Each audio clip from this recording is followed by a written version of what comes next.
brave brand messaging happens in close collaboration between the brand and its agencies. In this episode, I'm joined by Jessica Wheeler, the marketing director of Nando's South Africa. There aren't that many brands that are as brave, humorous, and spicy in their communication as Nando's is. But how do they do it? Jessica answers this and other questions about their approach to creativity, AI, and how they make their mark in global markets. I'm Mongezi Mtati, and this is The Lead Creative.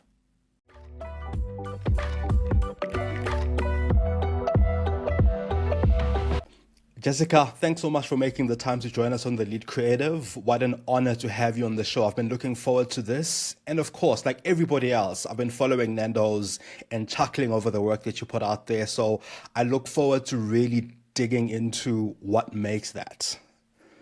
I'm equally excited. I mean, it goes without saying that for 20 years, I too have been following Nando's and it's always been my dream job. And now I have it. Now I have the responsibility of not messing it up. I'm sure you won't. I'm sure you won't. What do you think drew you to marketing growing up as a kid? What is it about this sort of marketing and advertising space that kind of stood out for you? So it's a strange story. I never intended to land up in marketing. It happened by complete accident. I was actually studying economics, and then I landed up at a PR agency and kind of worked my way from PR to social media to digital to strategy, entirely at the agency side. So I've worked at agencies for nearly 20 years before I landed up at Nando's. So marketing, it was literally just by accident. I didn't leave school and think, I'm going to go work in marketing, because to be honest, I didn't even know what it was at the time. I thought you had to go, study accounting or economics or something that sounded really impressive. But landed up by accident in marketing and have never looked back a day in my life. Yeah, and you've done amazing work since. And I'd really like to delve into, I think, your marketing, your sort of agency experience, now that you're on the brand side. But before we get into that, we've had a number of episodes where Nando's came up as a brand that is brave in their advertising and marketing. In fact, we've spoken to an agency leader, or at least a creative industry leader, who worked with Nando's at some point. How do you maintain that consistency as a brand? You mentioned that you've followed Nando's for 20 years. How do you maintain that consistency, and how do you know that something will resonate in your spicy communication?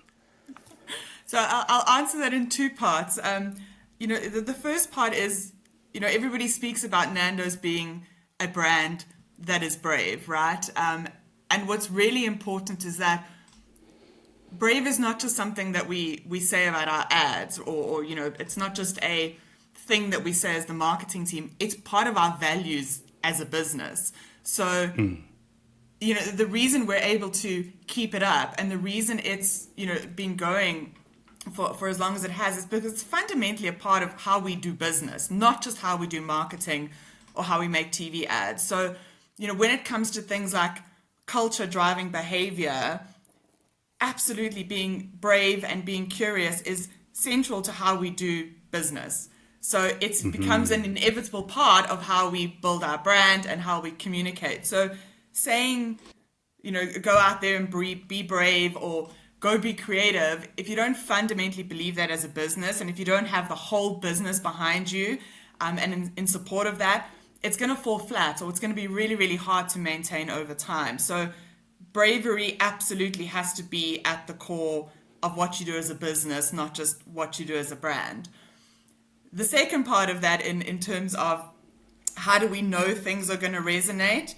We don't, right? And part of being brave and part of being curious is being open to the fact that things are going to fail. And some things just aren't going to work as you anticipate them to work. Sure. So we have a good idea. We have I don't want to make it sound unsexy. We have a formula and we have a way that we review things and we discuss things to make sure it has a better chance. But, of the three things that you may recall about Nando's as being really exceptional, really brave, there's probably another 10 or 20 that you didn't even see because they didn't pick up that momentum. And you've got to be okay with that, because if you're going to measure success on everything and have this desire or this pressure to perform on every piece of comms or everything that you put into the world, it's just never going to happen, and you're going to get demotivated.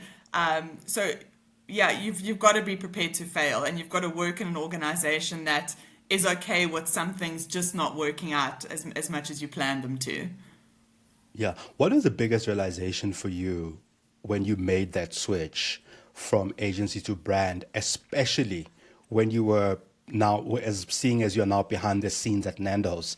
Like, what was the perception that you had before working at an agency, looking at Nando's as an outsider, and now that you're an insider, that was one of the biggest eye openers for you?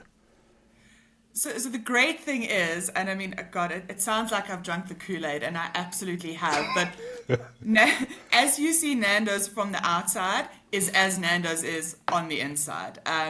It feels it feels more like an agency than some of the agencies I've worked at, because of that culture of creativity and being brave and making mistakes.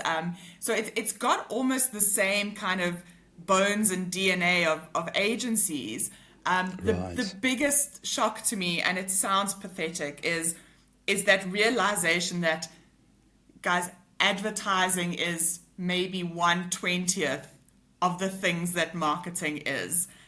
It's Sure. it's the part that people see, it's the part that people love, it's the part that ad people in particular, get all hyped up about. But it really is one of the smallest parts of my day, is working on the Sure. ad side of things. The other is, Right. all the work that's got to go into behind the scenes to get to a point where we have a proposition or something that we want to take to market. So the ad part is the fun part, but it's also one of the smallest parts of what we actually do in the marketing team at Nando's on a day-to-day Yeah. basis. What I'm getting is this sense that your messaging and the messaging and the brand and the advertising that we experience as consumers, and sometimes we try to analyze as marketers as well, is something that has to be core to the brand. It has to be the foundation. So basically, as a brand, you can't come up, as some brands have, you can't come up and say, make us the Nando's of banking, or make us the Nando's of fashion, or make us the Nando's of this. You can't start at that superficial level. It has to be from the ground up, from the foundation of the brand. Absolutely. I mean, I'd go so far as to say that any brand has the potential to be the Nando's of their category if that's what they aspire to be. But you don't just go out on a Monday and decide that's what you're going to be, or you don't just have that point of view for this one campaign or this one marketing initiative. It's got to be baked into what you do, because Yeah. then it becomes sustainable, it becomes repeatable. Very often you'll have, in many organizations, the marketing team is seen as a cost center, and they're seen, you guys are there to drive demand and create leads or whatever. I'm just thinking from a car brand point of view, you go create the leads, and the rest of the business isn't really on board. So you kind of have this internal tension. So if you don't have the whole business on board, if it's not part of your culture, if it's not the way of doing things, absolutely you can change it, but that's going to take time. That makes sense, and I think that's a very important part of, I suppose, those conversations, because as I've said, I have seen one or two brands, or at least sat across from one or two brands that have said, we want our communication to be the Nando's of X or Y, and that really doesn't work if it's just a campaign or doing it just for a particular campaign, and it's not really core to your business. One of the seasoned creative industry leaders, as I said earlier, that we spoke to, worked on Nando's, and this was before social media when they worked on Nando's, which is a really interesting, I suppose, a really interesting time for insight as well, because things weren't as quick as they are today. But one of the things that he mentioned was that speed was really important in responding to current events current issues, that something was mentioned in the news today or something was mentioned in the newspaper today. They have to send that to client and then get a response and then go into design. How important is that speed in responsiveness, which is also contributed to a lot by how well or how quickly the client responds to the agency, and you've been on both sides. So how important is that in responding to issues and being current? I mean, in this day and age, it's absolutely important, right? I mean, I think the news cycle is so ferocious, and it is just changing by the minute now, not even by the hour anymore. So you've got to absolutely be fast, but you've also got to have the discipline. We sit on these amazing opportunities where we've spent a couple of hours between us and the agency crafting it, and then we have to have the discipline to be like, whoa, guys, the time, it's no longer relevant. People don't care about this anymore. We have to kind of kill our own children sometimes. So you've got to be able to have that discipline. But speed is absolutely important. I think it's probably, it's more important to get to market with something that is 80% there than to wait till it's 100% and it's 3 hours late. Nobody's going to care. So it was important back then. It is hyper important now. But the discipline to be able to let it go as well, particularly at the moment with how quickly things are changing, is really important. How often does that happen? How often do you have to go, or rather, what percentage of your work would you say goes into the no longer relevant pile because things are changing so quickly? I would say on a weekly basis, there's probably 60% of the things that we work on these quick turnaround tacticals. But by the time we have, an approval, or we have a really good direction that everyone's behind, we go back and we look, as an example, at the Twitter feed or the X feed, look at the volume of conversation, look if the sentiment has changed. And that happens 60% of the time. Especially right now when there's so much that people are talking about leading up to the elections, it goes like this. And then 60% of the time we've got to say, guys, amazing stuff. Let's put it in the drawer. Maybe it'll resurface next week. Something else will happen related to the story, and we'll whip it out again. But you only 40% of our efforts get to see the light of day in a good week. That's interesting. That's interesting. And how do you think that would have fared if you were on the agency side and you were telling your client that actually 40% of the work that we do will be successful? Like, do clients respond well rather to that? I mean, I know you are the client in this side, but Of course we like do. when you were at agency, I think it also bears testament to the length of our agency relationships. We've got really yeah, long agency partnerships. So I would imagine as well, and having been on the other side not so long ago, it can be quite soul destroying that you can have this kind of ramp up of activity and get stuff out in this barrage of, yeah, of options, and you're crafting it, and then you get to a point where everyone's happy, and then you have to kill it. I can imagine that from an agency point of view, it can get a little bit disheartening, but because we've got these long-term relationships and partnerships with our agencies, they know this and they accept it. And I assure you they are equally remunerated for it. So it's not like we're like, okay, well, that didn't go to market, we're not paying for it. It yes, doesn't yeah, work that way, yeah, because often in that process, we may find another 2 or 3 tangents that we're like, oh, that's going to be interesting. Let's just put that one on the side because we may need that, next month, or we may use that for a retail campaign. So nothing goes to waste. And often, when you're under these time pressures and you have, a group of people, both from different agencies and the client side, all working together in a very concentrated period of time, you get the most amazing ideas, you get the most amazing insights. So there is nothing wasted and there is nothing lost. I can imagine if it was a new agency relationship, they'd get a little bit frustrated because it's a lot of, push to the finish line and don't cross it. but we've got really great partnerships. We've got really great relationships with them. So they're used to this being the way of working. How do you establish that? How do you get to a point where you've built those client agency relationships? Because, as you've said, because in many instances you have these long-standing relationships with your agencies, that you understand each other. You've built that. What does it take to get to that point where you've built that kind of relationship with your agency where it feels where it's a real partnership? Because that's one of the issues with very many agency leaders sometimes that you've spoken to, where it's we work together, but sometimes it doesn't really feel like a partnership. It doesn't really feel like the agency is an extension, is a good extension of the brand. How do you get Yeah. that? How do you get it right? So it takes work, right? So I suppose it's like I mean, it sounds so dreadful, but it really is like a marriage. It takes work, and you can't just assume that, okay, great, we've got an agency on board, and all agencies want to work on Nando's because they see the kind of work that goes out. So let's just assume that they know how we get to a point where we can work together, and it doesn't work that way. You've got to have the first thing you absolutely have to have, and is the foundation of anything, is good chemistry. Like I said, we've got great long-term relationships with our agencies.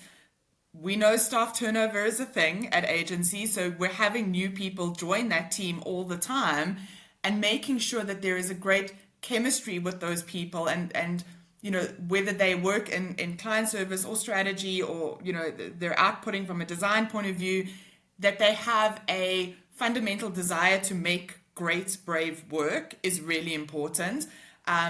If they don't, then it just doesn't. It just seems to stick, right? If they just want to, get through a status report and tick it off, it's just never going to be conducive to producing the kind of work that we want to produce. So chemistry is absolutely important. Making sure that they are completely up to speed with what's happening on the business side of things, so that they can understand our process of prioritization. Because again, when you're working in an agency, you're only looking at the comms output of things. You're forgetting that there's a 80 to 90% of other things that your client is working on at any given point in time.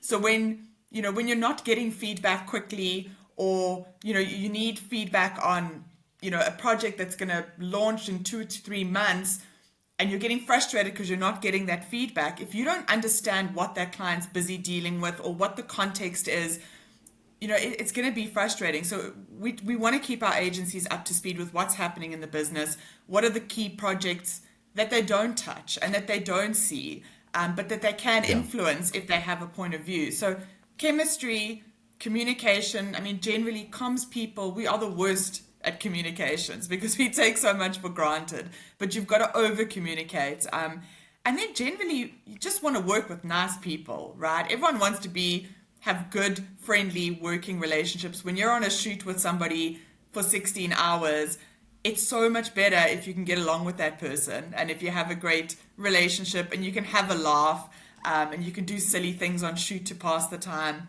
That's the kind of working relationship that produces good work, because there's no egos. We're all trying to do the Yeah, same yeah. thing here.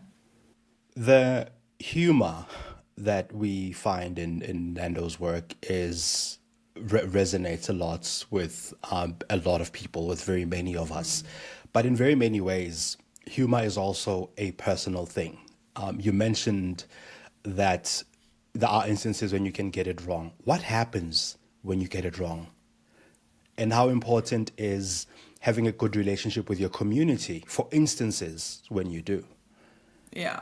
So I think, the benefit of social media, and I can't believe I'm going to say this might be a career limiting move, but I'm going to say it anyway.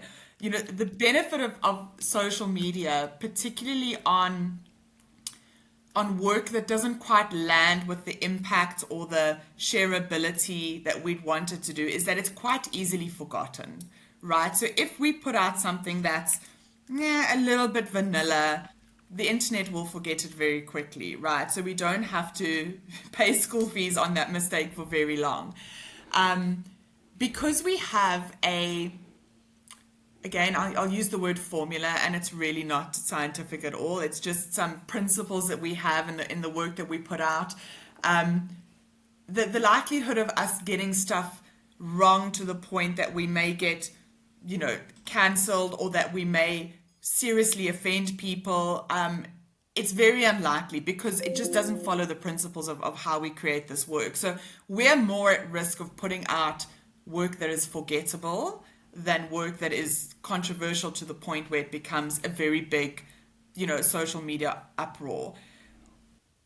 We do have, I would imagine, built over decades now, license to push the envelope a little bit more than most brands would, and that's kind of the dividends of many years of sticking by our guns and sticking by the kind of work that we put out. So we probably get away with a lot more than, if another brand just tried to be, cool and say something edgy, that they, there's a chance they're going to get annihilated on social media.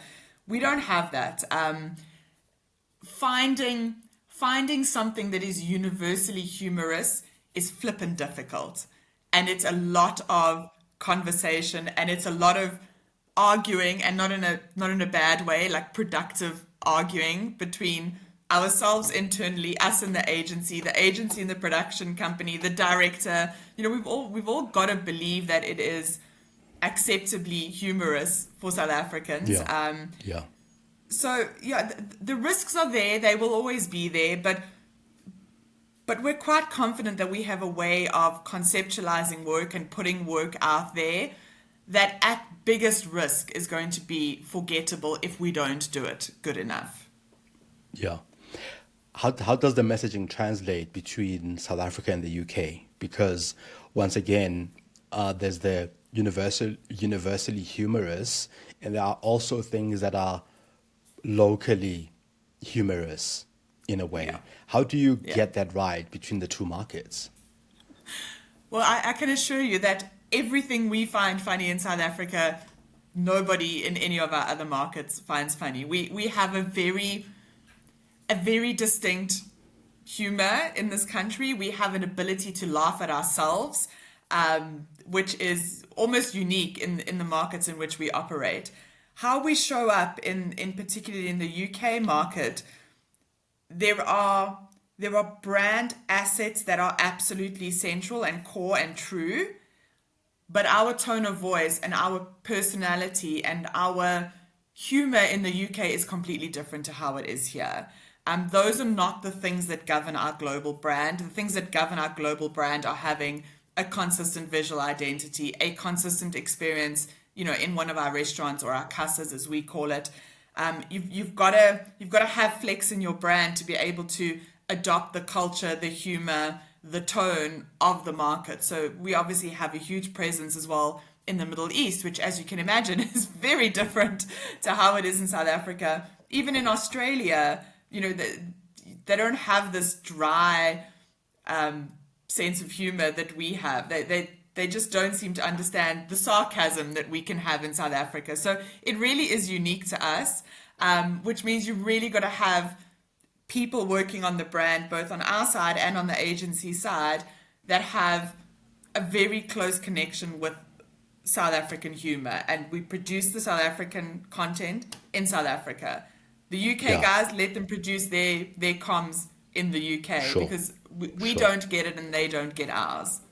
This episode is sponsored by the multi-award winning digital marketing and customer experience agency, Roger Wilco. For all your customer experience, digital marketing, and web development needs and insights, go to rogerwilco.co.za or visit rogerwilco.co.uk. You can also download the South African CX reports or the South African Township CX report directly from the site, free of charge.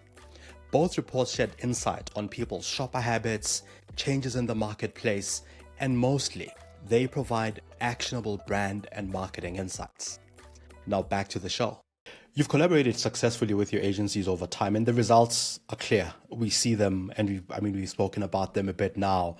Can you describe one particular instance where the collaboration was really successful with an agency, and what made that one stand out for you?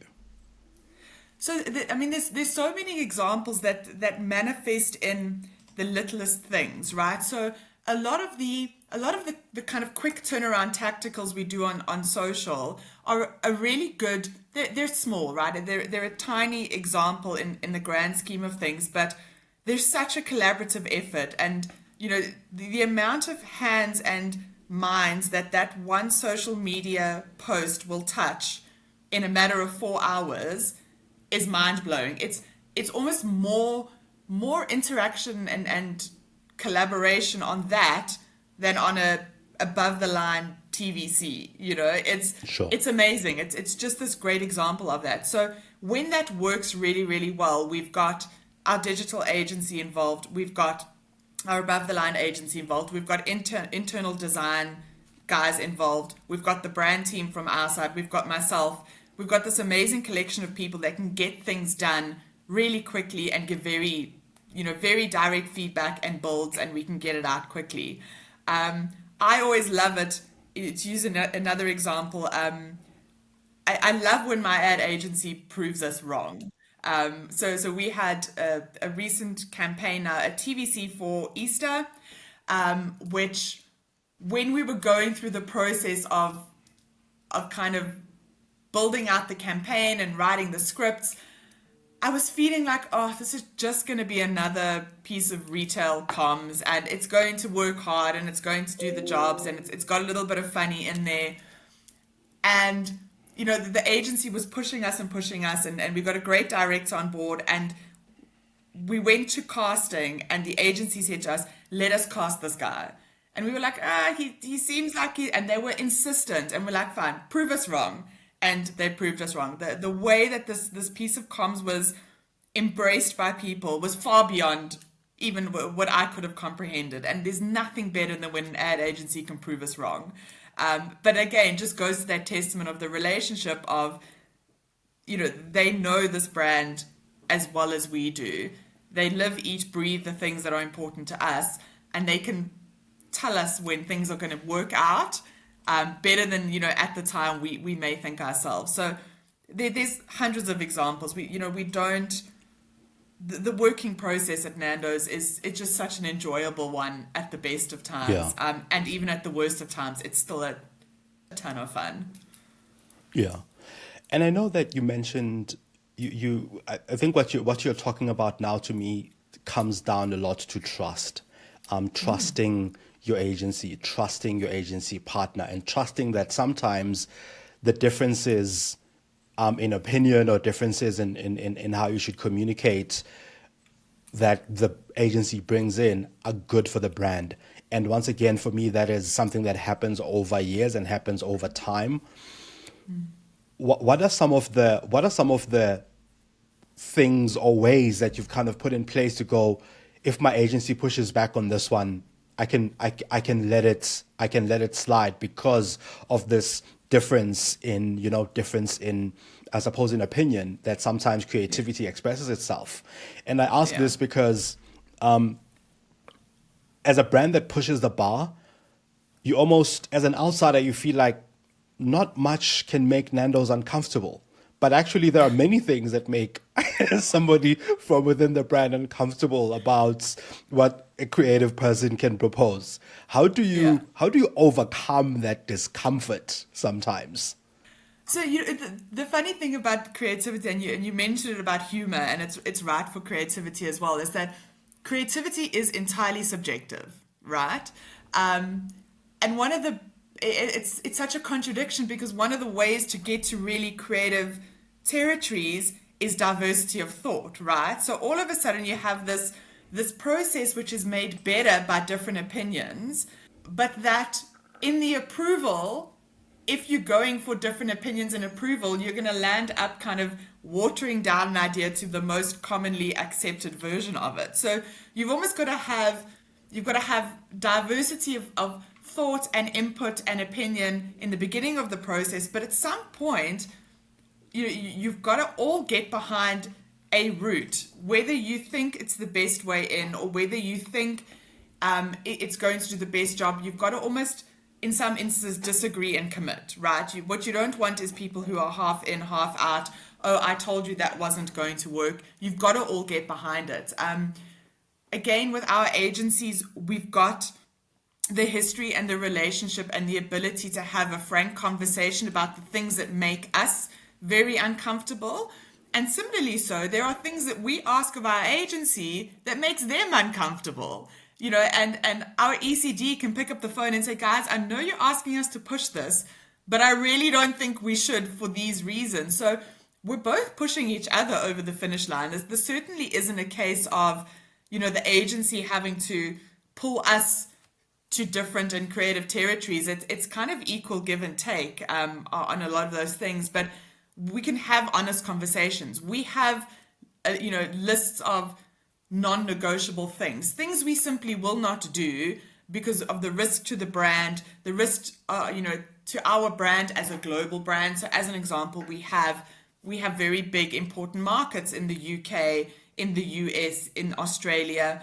So we're not going to throw shade at what's happening in the US or the UK or Australia because we have a global brand. Then we're not going to assume the right to comment on a different market. So we keep ourselves, here in South Africa. So that's like one of the non-negotiables. So if there's an idea that comes up with the agency that, potentially is random example, taking a stab at US politics, we'll have a conversation. We'll say, guys, for these reasons, we can't proceed with this piece of comms. You understand why? And they're like, oh, yes, of course. Makes total sense. We'll just move on. So it's just about having a sense of maturity. And again, it's all about that relationship. If you can have an honest conversation, even if it's at 10 o'clock at night, with an ECD who's really fighting for an idea, then absolutely, let's talk it out and we'll reach a point. But when we make a decision, everyone's got to be behind it. Whether you think it's the best or not,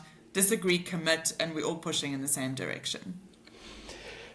On that, you mentioned the creative license that you have as a brand that has done this for decades and decades, and as a South African brand to South Africans, you've earned that many times over.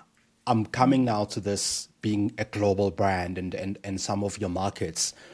Are you as brave, or at least let me ask it this way: is the market in all these other markets as welcoming of you being a South African brand, pushing the needle in their local politics and things like that? For instance, the same way that, you mentioned that we know the elections are coming up, and by the time this episode is released, the elections would have come and gone. But with the elections are happening in South Africa, elections are happening in the US as well. Are you, as a South African brand, do you have the same creative license in other markets to push the bar as you do here? So we do in some respects. So the elections is a really great example, right? So Nando's point of view on the elections in South Africa and what's happening in the US won't be fundamentally different, partly because we have no point of view on politics. We really don't. And I know there is a political check and all that kind of stuff. We have no point of view on politics. What we fundamentally believe in as a brand is diversity, right? Inclusion and democracy. So we can have a point of view as Nando's USA on the USA electoral process because we believe in democracy. So, and they've done campaigns before in the previous US election as Nando's that were wildly successful because it brought to life democratic principles rather than political ones. Similarly, in South Africa, we're not about talking about politics. We're talking about being part of the process and, having an active stand in the democratic process. It's got very little to do with the political parties and the politicians as much as it does South Africans having a point of view, having a united voice and making a change for themselves. So it's right. Less about the surface level thing. It's more about the values that drive behind it. Yeah. How then do you earn that creative license in a new market, in a market that isn't your sort of your home market where you've established it over decades and decades? Yeah. So we're not, in that example, we're not particularly new in that market. It's a little bit still of, the US market is huge, right? It's gigantic, and we're still a relatively small player. So we've kind of got that opportunity to be a a little bit of a cult following, a little bit of a challenger brand, which in itself gives a little bit of permission, right? And again, you've got to start somewhere. So they're building that credibility over time. And even 4 years ago, in the previous elections, they had started seeding that narrative. And it's just the consistent application of that. Similarly, in the UK, we've been there for many years. So we've got that right. In new markets, you've kind of got to establish where that amazing, kind of overlap is between what's important to the Nando's brand and our brand values and what's important to the market and the context, and find where those things overlap. If you just go to a new market and assume that they are interested in the things that we are interested in South Africa or in the UK or the US, you're likely to fall a little bit short. But that's part of the process of launching a new brand in a country. You've got to be able to figure that out and use local talent from those markets to be able to guide you. We're never going to go as South Africans and impose our point of view as Nando South Africa.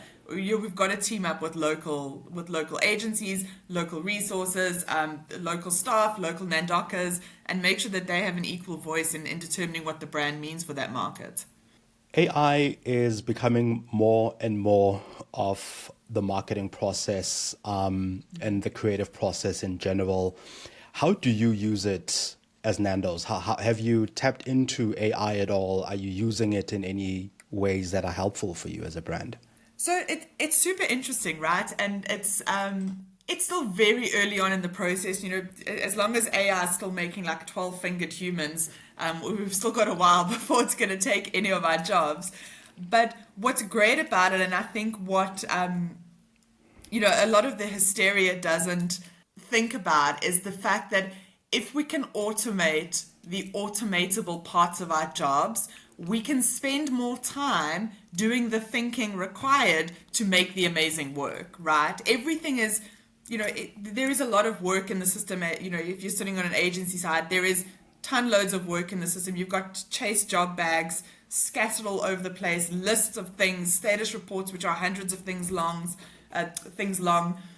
If you can get rid of a chunk of the stuff that can and should be automated, it's going to free up the time needed for, spending time in consumer places, being curious, going, watching cat videos, whatever inspires you, so that you have the headspace to do creative thinking. You can't schedule creative thinking. So if we can schedule all the stuff and clear the decks and clear the muck, it means we can have the creative thinkers spending time thinking creatively, which I think is an amazing prospect. How it affects agencies and the way they bill time is a whole other story, but it's really exciting, and we're absolutely exploring it to be able to say, there are things that are repeatable in the work that we do. There are, a rollout of performance assets. There are point of sale. There are all these things that are relatively template based and repeatable. How do we optimize those things so that we can spend our time and spend our agency monies giving the agency time to think about the creative ideas that people are going to really remember? I mean, you mentioned the 12-fingered humans. So, of course, AI is, criticized quite a lot for not being human enough on things that it ought to be, or at least areas that people believe it should be. Have you thought about ways of overlaying artificial intelligence with human intelligence to act on trends or at least follow them? So, there's obviously a degree of AI baked into many things. So if you're using any kind of social media listening tool, there's a degree of AI baked into that's just helping kind of filter out and get to a point. We absolutely use AI. I will be the first person to admit I used ChatGPT to write my boss's birthday card because I was feeling relatively uninspired that day. We use it for these things, right? But what's important, and you raised the most important thing, is that a human has got to be able to look at that and use a degree of critical thinking and say, is this a great, we use it a lot for copywriting as an example. If you need a thought start, a speech you need to give, or a press release or a holding statement, it's a great place to get, all the kind of facts put down. But there's a critical thinking aspect that at this stage can only be delivered by a human being that says, is this in the right tone of voice? Does this sound like it comes from Nando's? Is this how Nando's would treat this topic? Is this really relevant information and facts, that the chat GPT has just pulled off the internet? Sure. So you've got to have a degree of critical thinking. And again, when it comes to, appealing to human beings, as all marketing and all advertising and all comms should do is appeal to a human being, you've got to have a human being filter that, and you've got to put it through the ringer. Particularly at this stage, we let AI give us the thought starters, open the doors, create trains of thought, kind of collate social media sentiment so we have a direction to go in. But you're going to need human beings to be able to craft that and to make sure it's going to appeal to another human being at the end of the day. On that note, Jessica, we've got a couple of sort of closing questions that we ask in every episode. And one of them is a question that we ask our previous guest for our next guest. And our last guest was Jack Skills, the CEO of Agency Agile. And the question he left for you was, what is the one thing that you have learned about managing and management over years that they don't teach in books, that people don't realize? In other words, what does it mean to have great management that is counterintuitive, that you learn through behavior rather than what you would have studied in books? Oh gosh, for me, when it comes to, when you say management, I'm assuming I'm just going to connect the dots and say it's about managing people rather than managing processes, which are far more simple because they're relatively predictable. Managing people is hard, right? I am no expert at it, and I'd love to find an expert at it, because at the end of the day, people are different from each other, which is what makes it great, right? And if you want a great working environment, you want as many different people, but each one of them is going to have to be managed in a very specific way. If you are fundamentally interested in people, and you are fundamentally interested in what motivates people, and you have a degree of empathy that allows you to understand that not everything in the world is the way that you see it, I honestly believe it's going to make you an infinitely better manager. So you've got to have a degree of empathy. But equally so, you can't manage everybody the same. There is no one size fits all. As long as you're interested in people, which is why marketers generally are great managers, because we are, through our craft, having to have this interest in people and what motivates them and what drives them, because we need them to buy stuff, right? So you've got to know what motivates them to do that. So you almost have a little bit of a head start in terms of understanding that people are motivated by different things, and having a degree of agility to be able to change one management style to another to suit different people is really, really important. It is exhausting, right? But particularly when you get, in my experience, the higher up you get and the more you climb this elusive corporate ladder, the more your job is about getting the best out of people and not about what you're performing or producing yourself. 90% of what I do is about making sure the people in my team and at my agencies are motivated, are pushing in the same direction, and every single one of them is different. So flexibility and empathy for me are the two most important things. Now, same question to you. What's the one question that you'd like to ask our next guest about their approach to creative processes, to creative thinking, or thoughts on the industry? So I'm always fascinated, and again, it comes down to a point of understanding that people are different. I am keen to ask your next guest, what is the number one thing killing creativity? That's a fascinating question.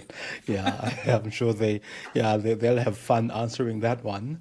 And lastly, Jessica, if you could ask any living person about their unique take on marketing, creativity, or life, who would that person be, and what is the one question that you would ask them? Wow.